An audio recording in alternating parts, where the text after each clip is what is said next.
Let's take a look at the fantasy basketball waiver wire. Who's being added and dropped, and what are the right moves? Well, we'll try and figure that out. Michael Bolton. Thanks, Josh. It's Michael Bolton here, and it's time for another episode of the Locked On Fantasy Basketball Podcast. Let's get to it. Let's get to it, indeed.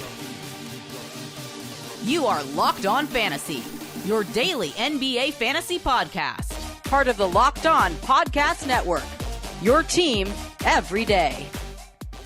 Hello and welcome to the Locked On Fantasy Basketball Podcast, brought to you by Basketball Monster. My name is Josh Lloyd, and I'm still trying to figure out the difference between a garbanzo bean and a chickpea. I'm also the lead fantasy analyst at basketballmonster.com, and you can find me on Blue Sky, joshloyd.bsky.social, on Twitter at redrock_bball, on TikTok at redrock_bball, and on Instagram at Locked On Fantasy Basketball. Today's episode is brought to you by FanDuel. Start the season with a big return on FanDuel. Get $150 in bonus bets if you win your first $5 bet. Go to FanDuel.com to get started. Also go to LockedOnDaily.com and check out and sign up for your favorite team's best ever newsletter. All the info delivered to your inbox 5 days a week. All right, we're going to talk about the fantasy basketball waiver wire. Again, a reminder, this is a weird week, and if you are in a league on Yahoo, your ads do not reset. They do not reset. I'm still getting people asking me this question. So, one more time for the people in the back. Hey, do not reset. You do not get new ads this week on Yahoo. Yes? Good? Ready? Bang. All right. Let's talk about the fantasy basketball waiver wire. I think I already chucked that graphic up, but that's okay. We're all about double banging here, and we double bang the intro graphic, I think. So who have been the most added players in fantasy basketball? Over on Basketball Monster over the last 48 hours, the two most added players. Number one is the Basmati man, Royce O'Neal, who, the first time that Kevin Durant was out with a calf injury, was terrible. He hit about 30% of his shots. His minutes actually dropped. And we went, okay, that seemed like the obvious replacement. Didn't work. Durant goes out this time, 33 minutes a night, doing everything under the sun. And O'Neal is a great at it at the moment. It is one of those, it's a frustrating thing. Like, again, we try to use evidence. We try to use what happened last time and how did this work? And they didn't actually increase O'Neal's minutes. He's been very streaky. And he's doing the thing that often gets us confused. Well, not confused, but you love it when it happens, but it can lead to incorrect assumptions down the line. Is that he's taking increased opportunity and having the best stretch of per minute production as well as shooting at the same time, which doesn't always happen. And we've got the literal evidence of this. So O'Neal last time is he had the opportunity for more shots and more minutes and then was completely terrible in them. But for now, sure, do it. The Suns, of course, and nearly every team has a bad schedule coming up this week. It is expected, I believe, that Durant misses the games this week. I think John Gambadaro said 3 more for Durant and for Nurkic about the same time, and that includes Sunday's game, Friday's game, and I think Sunday again they play. And that's okay. You can still look at O'Neal there. The other second most added play is Vasa Micic of the Charlotte Hornets. Micic had one really stinking game. We know that as a starter in place of LaMelo Ball and with Trey Mann out. But the other games have all been pretty solid. The thing that about Micic is you know what you're getting. You're getting assists. You're going to get some iffy scoring, but it's about the minutes that you're getting. And they're very good. And while players are out, Vasilije Micic is a 12-team league player. He is. He simply is. If you're in a deeper league, you can go to old mate KJ Simpson. If you're in a million-team league, Diamond, Double Onyx, Platinum, Titanium league, maybe it's Isaiah Wong. Or maybe it's a player that hasn't even been signed on to an NBA team yet, but you just got to be so active in going and grabbing those guys just in case. But Micic is the guy. I am actually staggered at the two most added players on Yahoo. Not because they haven't, they're not worth it. Just I did not expect these to be the two most added guys. And I think it's a very interesting look into the fact that the waiver wire at the moment it's a little dry. There's not many guys sort of popping off. There's not big opportunities opening up. It's a little dry because the number one most added player, and no, that's not the one that you think it is if you're watching on YouTube. That is Justin Champagnie. That is the Washington Wizards version of Julian Champagnie. Well, they're twins, of course. That is the yellow. Who knows what yellow is? That is the what's the worst sparkling wine, do you think, that exists? Obviously, people think Champagne's number one. You got Prosecco. You got your Blanc de Blanc. I think Carver's the worst. Carver's not good. No, okay. It's not as good. Anyway, no offense to Justin Champagnie. He's not as good as Julian. But the last couple of games, he's been fantastic. And I think he still can be actually a good player. I just didn't think that people were going to be running out there to grab Justin Champagnie. It does help that Kispert and George and Kuzma and Brogdon are all out, as they should all be permanently. Not George necessarily. But I think there is absolutely zero long-term stuff there with Justin Champagnie, and that is absolutely chasing one, maybe the best game he'll ever have. And I wouldn't be rushing to do it. But I get it on a one-game thing. And the second most added guy is Kelly Olynyk, who, in his first game back for the season, played like 14 minutes and put up good numbers. And there is one thing that we know about Kelly too. Shocking hair, that's number one. Actually, three things.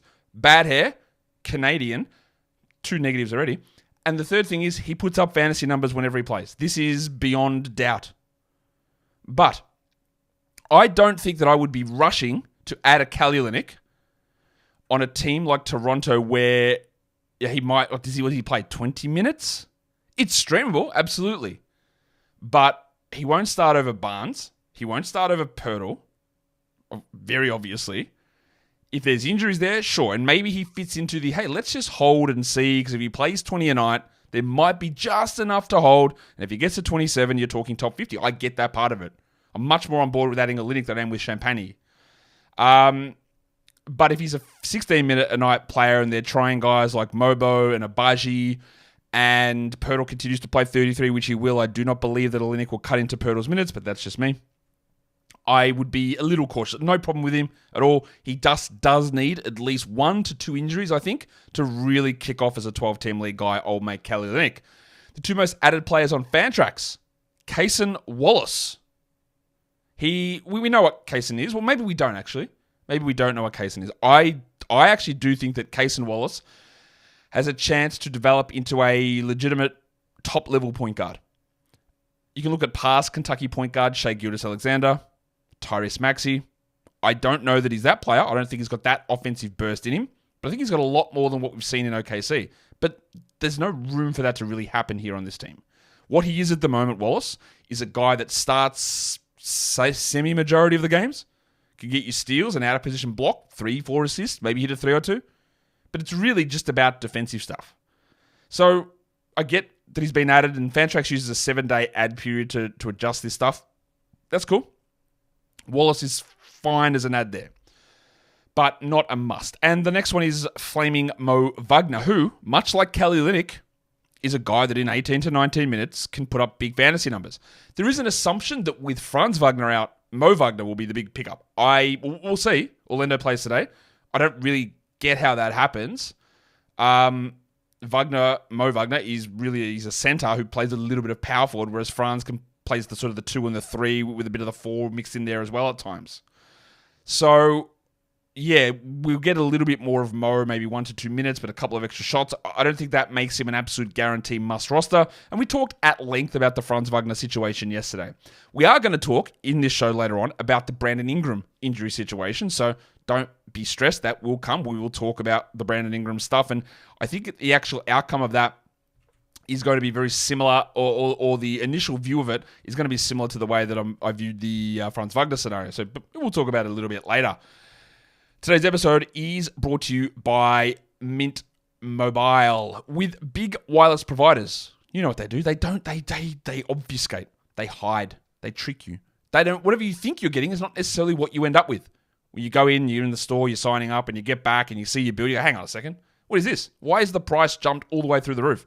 With Mint Mobile, you don't have to worry about those sort of gotchas ever again. When they say, the big fellas over at Mint Mobile, when they say $15 a month for 3 months, well, that is exactly what they mean. You do not have to worry about these weird prices or unexpected overages. Mint Mobile is here to rescue you with a premium wireless plan starting at $15 a month. High-speed data, check. Unlimited talk and text, check.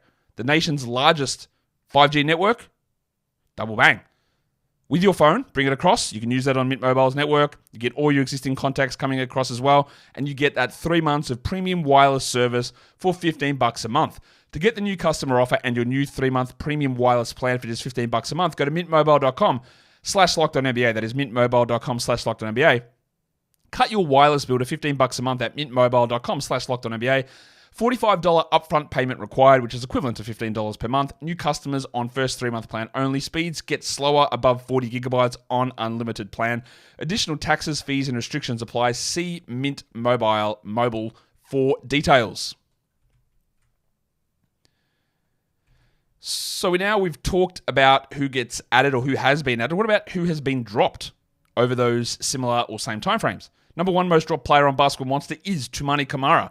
It did look like that Ansel Adams himself here had a bit of a foot injury that might cost him some time, but it doesn't appear so. He looks like he's going to be available to play. But I also, as I think most of you will be aware, I'm not that big on his long-term value. I think it requires 1 to 2 players being out and him playing 32 minutes a night because, again, there is a squish. Simons, Sharp, Scoot, Avdia, Grant. If Kamara's playing 33 minutes, then sure. If Kamara's playing 28 minutes, then maybe not. He's a perfect... I think he might actually just slide into the Jaden McDaniels Memorial stream every time sort of position. He's going to have better games, and as soon as someone is out, then I'm more interested in holding him as a longer-term thing. But he's like, we talked just about Cason Wallace before, he's like a steals specialist with more upside probably for this season than Wallace, and I don't have a problem with people dropping him. People have also bailed out on Malcolm Brogdon very quickly. Cool. What, did he leave the last 2 games early, and now he's out with a hamstring? Absolutely no. I don't believe there is any reason to hold on to Brogdon, honestly. Look, of course, under any situation, if your IL is open, you'd be honestly an idiot to not put someone that you can put in the IL. There's absolutely no reason to do it. Not to do it. I would be calling you some very, very choice words. You can even pick what letter they start with, and I'll find something funny to call you if you decide to drop someone when you've got an open IL. But if you don't, well, Brogo, my guy. Get that garbage out of here.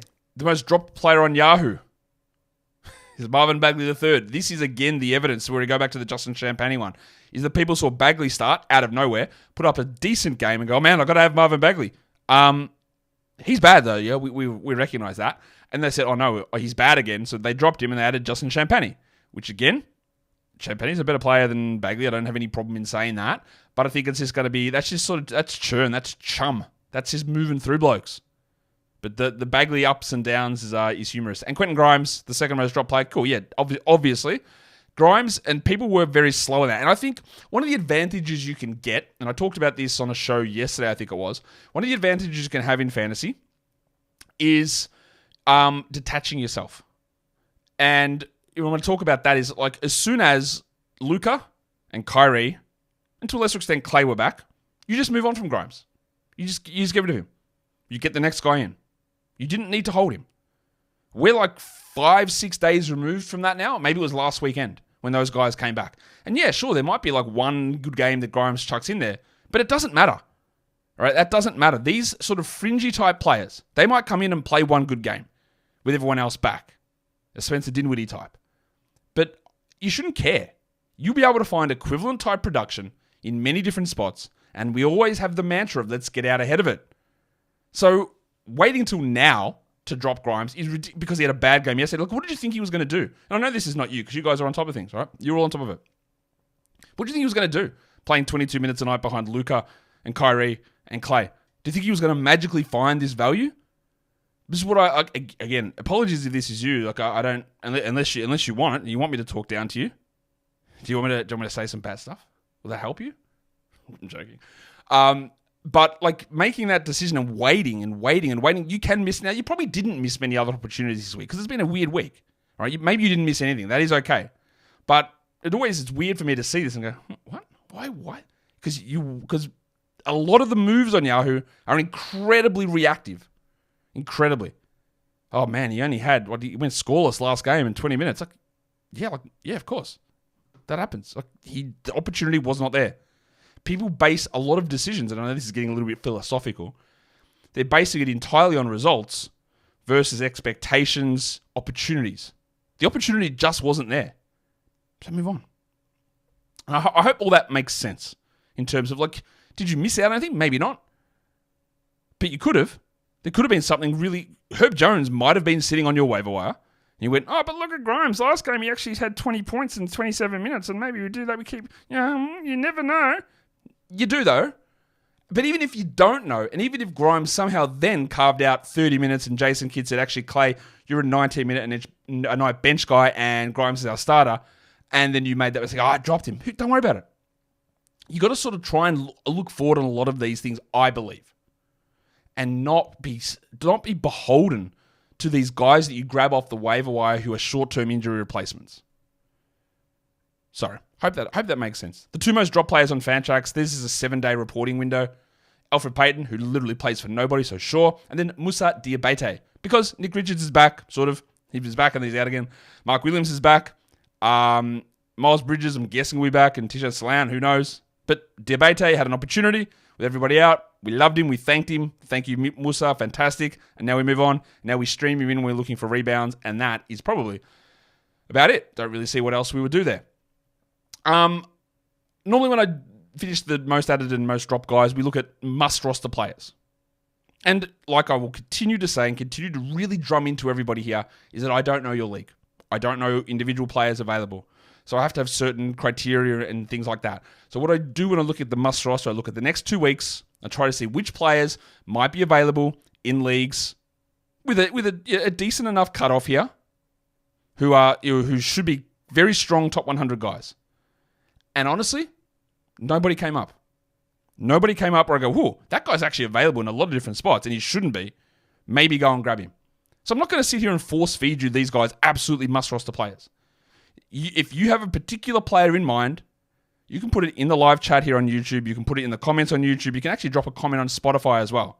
And say, hey, is this guy must roster? And maybe he possibly is, depending on individual league settings. But there's always got to be cutoffs. Because I could just say, here's the actual top 100 list and give you 100 names every week. I'm not going to do that. But that would give you, here are the must roster guys. Victor Wembanyama, Nikola Jokic, Giannis Antetokounmpo, Luka Doncic, all must roster players. Tyrese Maxey, must roster player. Right? I could do all that stuff. But there's no one that stands out and go, why is that guy sitting available? Probably want to grab him. No one sort of sits there like that to me. I could throw Goga Badadze on this list. But he sits at like 94% rostered on Basketball Monsters advanced numbers. Seems like most people have grabbed him. So if he's there, grab him. And that's one of them. What I do want to talk about is the guys that I think are droppable. Do we need I think maybe this is a good time to just give more explanations of this stuff. What do I mean? It means that if these players are on your team, you consider jacking. Get that garbage out of here. What doesn't it mean? It means that if these players are on your team, you do not have to drop them. You can totally hold on to them.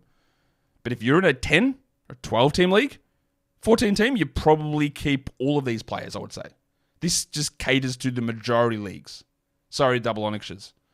But if they're on your team, you look at them and go, I think maybe what we should call it informally, like a nickname of this segment, instead of droppable, is like, are they your worst? Are they your worst? Because if you're looking at your roster and your worst player is Terry Rozier, I think you consider him droppable. His minutes went down. Again, he's playing like 20 minutes. Is his foot screwed? Perhaps. Is he bad? Also perhaps.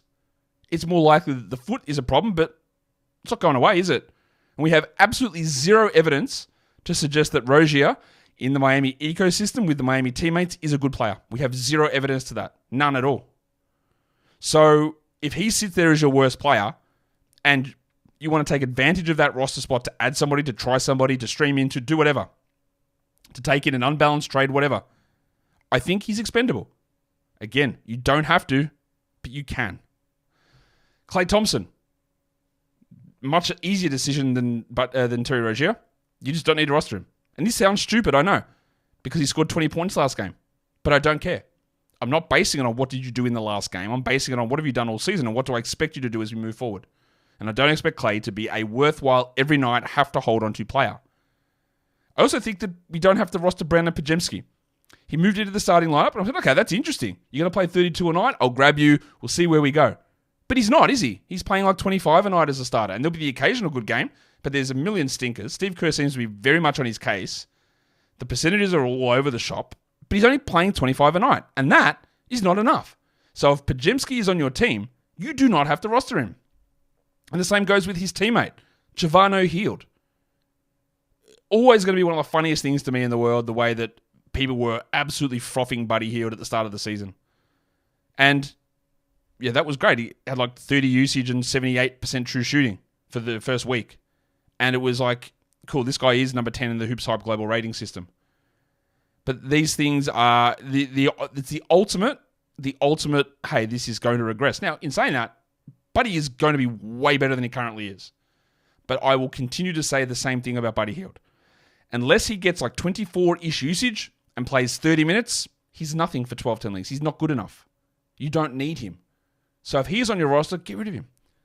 I'll say it also for Bobby Portis. Now, there are arguments, and I had this arguments, discussions, counterpoints, I guess, people brought up about Bobby Portis on the Basketball Monster Forum, and I'll bring it to you guys here as well, which some of you would have seen this discussion already because you're members there.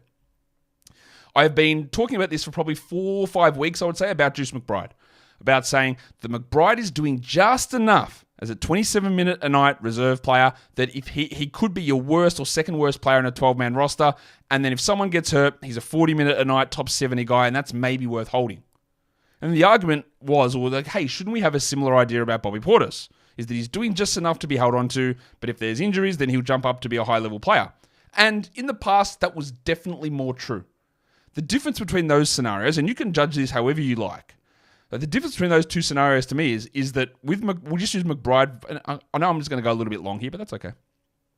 The difference between McBride and Portis in that scenario to me is that if Brunson is out, if Josh Hart is out, if OG Anunoby is out, if Mikal Bridges is out, McBride will probably start.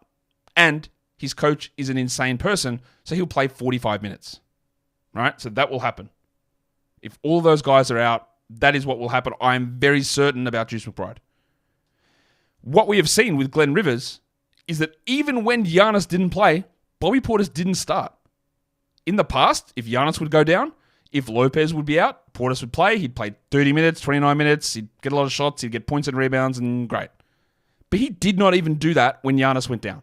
So at the moment, even if we want to include Giannis in that grouping, it's a 2-player absence, Giannis or Lopez, that means that Portis would jump up, but it might only be a 1-player absence. And that's not enough for me. And he's definitely not doing enough, Bobby Portis, in his reserve role to have standalone value. The worst player on the team? Sure. But the pathway to doing more is not as clear. I mean, it's clear, but it's not as varied, diverse as what it is for someone like McBride. And I hope that rationale, that's the way I approach it. I hope that rationale makes sense to you. And if it doesn't, and you want to believe differently, it's okay. Right? You can just hold on to Portis if you want for those circumstances. But the games that Giannis missed, Portis did not do that. That doesn't preclude him from doing it in the future, but Glenn did not do that with him. The last name on this list is D'Angelo Russell. I have resisted with Russell for weeks now. I thought that there was an opportunity this season for him to be solid enough. I thought people were discounting him, even though I do not believe D'Angelo Russell is a good player, and there is ample evidence of the Lakers benching him multiple times. I went, okay, but then they always seem to go back, and okay, that's whatever. They'll do that. And they benched him again this season. I went, okay, third time, huh? Will he get back into the starting lineup? I'll stubbornly hold. The minutes pushed back up a bit again, and then Austin Reeves went out. Okay, now this is it. Now he's back starting. And Reeves is still out, and Gabe Vincent started. And that, to me, is the final straw. If you're playing 19 minutes in a game where Gabe Vincent is starting over you and Austin Reeves isn't there, well, I reckon you might be in real strife in terms of a future role in this team. Of course, out of all of these players, I would say that Russell is the guy that I would hold on to the most. Because, again, I am very fearful of the Lakers and their inept management, and sometimes questionable coaching, no matter who the coach is, that they will go back and they will try Russell again. And he'll go back and he'll play 33 minutes and he'll be a hot shooter. And they'll decide, oh my God, he shot well for 3 games. We can't possibly trade him. So, out of all of these guys, I would hold on to him the most. But I think I might be done. Today's episode is brought to you by FanDuel Sportsbook. Tackle all of the NFL action with FanDuel, America's #1 sportsbook. New customers can bet $5 and get $150 in bonus bets if you win. The FanDuel Sportsbook app gives you everything that you need to place live bets on the NFL all in one place. In the middle of the game, you might get a hunch. You might check out the live stats. Bang, it's right there on the app. Same spot. Why would you need to go fishing around somewhere else? You don't. It's right there. The live play-by-play, also right in that same spot where you place those live bets. All the little bits and pieces, all the information, all of the data. Do you say data or data? Each individual datum is there for you to go and check it out on the app, placing those live bets. So get started. $150 in bonus bets if you win your first $5 bet. That is FanDuel.com. Never waste a hunch and make every moment more with FanDuel, an official sportsbook partner of the NFL. And don't forget to gamble responsibly. Okay. let's move on to the next part of this show. We're going to look at hot players, guys that over the last week have been available, and they're top 100 guys. Obi Toppin, who has obviously not been very good all season, but has really cooked the last 2-3 games. That is an incredibly small sample size. And nobody is actually really out in this scenario that's allowing Obi to do this. They're just using him more. He does it on the back of incredibly high field goal percentage. And if he plays 24 minutes, there's something there. But let's play the game log game. It's not there all the time. It's 24, it's 22, it's 17, it's 18, it's 6-3, it's 20-7 or something. He's a streamable sort of bloke who's had a really nice hot run, and I don't believe that it's more than that. Olynyk's on that hot player list. I didn't mean to include him twice on the show. We had a big discussion about Big Cali earlier on. Al Horford is still in the top 100. He's a weird one at the moment because I think that when their full starting lineup is intact, he won't be a 12-team league player. But any time that, very similar actually to Juice McBride, if Tatum is out, if Brown is out, if Porzingis is out, if Holiday is out, if White is out, he'll just probably start. Because all of these guys, White, multiple positions, Holiday, multiple positions, Brown, multiple positions, Tatum, multiple positions, Porzingis, multiple positions. Every one of them can slide up or down to accommodate Horford.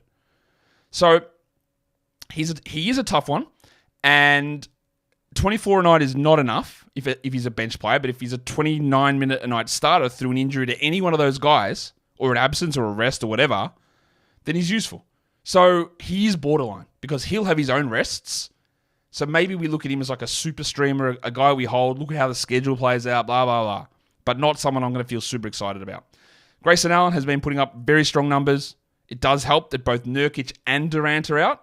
That is helping him immensely because it obviously just opens up extra opportunities, more shots, more minutes. And he's playing about 30 a night. That's close to the cutoff for me for Grayson. If he's a 24-minute a night guy, I don't care about that. And he's a points and threes guy who's giving a few assists at the moment, which is useful. But I don't see it as a long-term thing, but I totally think he's okay to have at the moment. Interestingly, two guys that did somehow crack the top 100 over the last week, Drew Eubanks. Okay, that's because we had the absence, one random Larry Markkinen absence, but also Kyle Filipowski out. I just wanted to highlight that because sometimes people will just look at rankings or player raters and go, Drew Eubanks. I remember him a couple of years ago. No, don't worry about that one. And the other one is Amir Coffey, who had some really good shooting numbers. There was an absence of Kevin Porter. There is still an absence of Kawhi Leonard. There was a rest of Norman Powell. Coffey was okay, but honestly, that's just one of those random ranking anomalies that has popped up that you can feel fully strong about ignoring. What about injury replacement players? I just mentioned that Yusuf Nurkic is out. Mason Plumlee and Ossie Iguodaro are the guys who seem to jump in there. Plumlee's played 25 minutes the last 2 games. I believe that at the moment we probably use Plumlee, but I'm not going to feel super strongly about that. But he's worth looking at. With Brogdon out, with George out, with Kuzma out, Bub Carrington, the minutes are there. Last game, he rookie point guarded us, meaning he missed a lot of shots and didn't do much else. But I do believe that for the short term, at least, we are rostering Bub Carrington. I talked at length yesterday about Franz Wagner's injury, and I'm just going to use the name Mr. Black as a placeholder name because I like saying Mr. Black in this position. But it could be Anthony Black. It could be Cole Anthony. It could be Tristan da Silva. It could be Mo Wagner. It could be Jed Howard. It could be Caleb Houston. It could be nobody. In fact, that's probably the most likely scenario. If you wanted to take a crack at someone like Anthony Black, you could. You're going to get some assists and maybe some defensive stats, and you'll have the occasional random offensive game.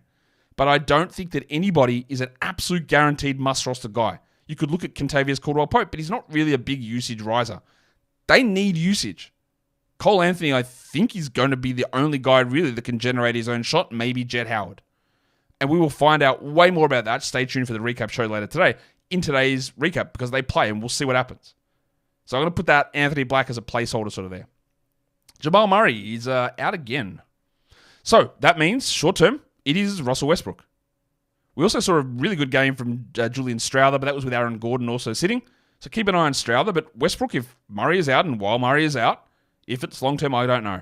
But you just try Westbrook there and just pray to God your percentages can hold it.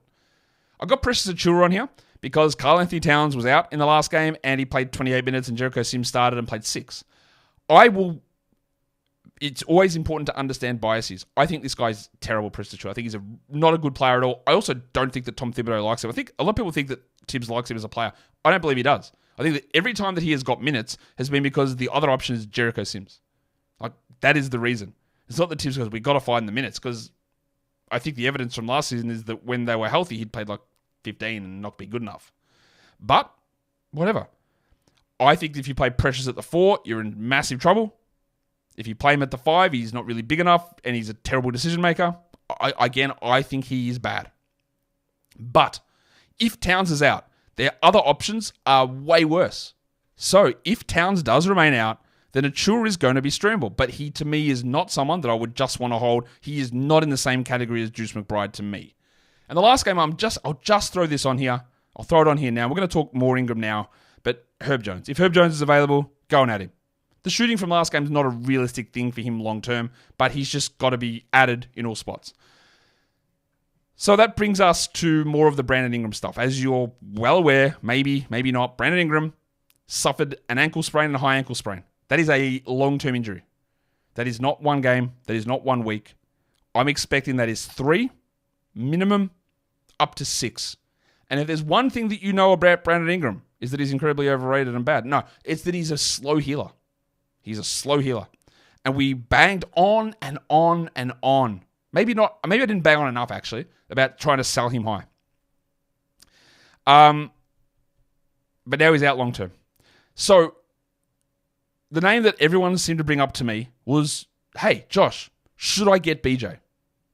And yes, but also I'm not sure that Brandon Boston's the guy that you want to add on your team. Because to me, the thing that will just happen here is Trey Murphy was coming off the bench, and now he won't. He'll just start, yes? BJ Boston had value early in the season when DeJounte was out, when CJ McCollum was out, when Zion was out, when Hawkins was out, and he played 39 minutes a game.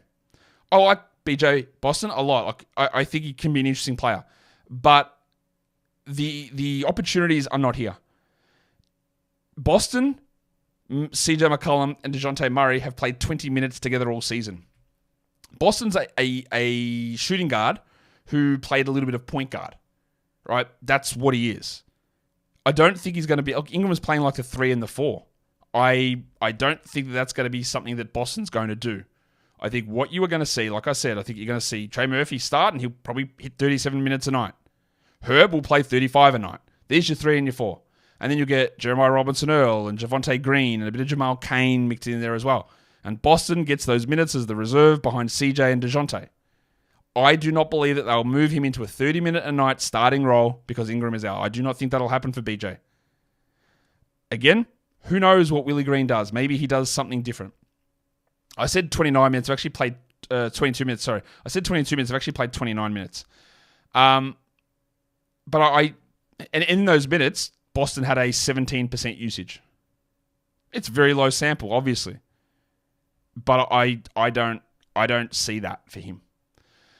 The question will be like, does this mean more for Yves Missi? And I actually do think it does, because part of the reason I started to become a bit more sour on Yves is long term I don't like the fit with Zion, but whatever, that's not important now.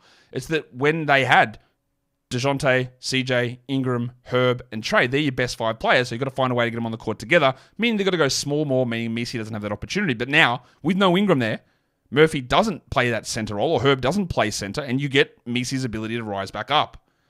And Missi in 24 minutes, I don't love in 12s. But if he's get 28, then yeah, I'm back in on that.